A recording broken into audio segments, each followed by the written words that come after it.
तुम्हाला माहित आहे का, समुद्रात काही ठिकाणी प्लॅस्टिकचा एक प्रकारचा जमाव होत असतो. या भागांना गार्बेज पॅच किंवा प्लॅस्टिक झोन असेही म्हणतात. हे ठिकाण समुद्रातील प्रवाहामुळे तयार होतात, जिथे प्लॅस्टिकचा कचरा सतत फिरत राहतो आणि एका जागी जमतो. या प्रवाहांना ओशन करंट्स म्हणतात, जे समुद्राच्या पाण्याचेच ठराविक फिरणारे मार्ग आहेत.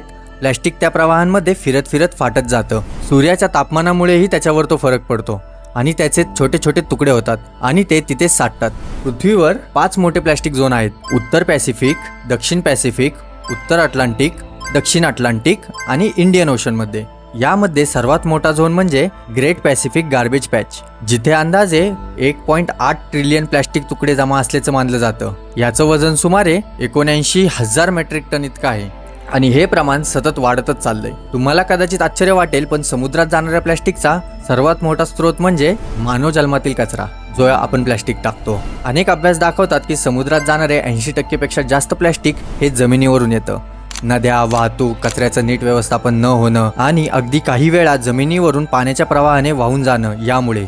याशिवाय फिशिंग गेअर म्हणजे जाळी, दोरे, घाळ झालेली मासे पकडण्यासाठी वापरली जाणारी उपकरणे हेही समुद्रात टाकले जातात. प्लॅस्टिकचा समुद्रातील परिणाम खूप गंभीर आहे. दरवर्षी सुमारे 10 लाख सागरातील पक्षी आणि 1 लाख समुद्री प्राणी प्लॅस्टिकच्या संपर्कामुळे किंवा सेवनामुळे मृत्युमुखी पडतात. प्लॅस्टिकचे तुकडे सागरी जीवनासाठी, पचन संस्थेसाठी आणि श्वसनासाठी त्रासदायक ठरतात. पण यात अजून एक मोठी समस्या आहे: मायक्रोप्लॅस्टिक्स. प्लॅस्टिकचा कण इतका लहान होतो की तो जलजीवनाच्या अन्न साखळीत शिरतो आणि अखेर तो मानवी अन्न साखळीतही प्रवेश करतो. म्हणजे आपणच टाकलेलं प्लॅस्टिक आपल्यालाच रिटर्न भेटतं.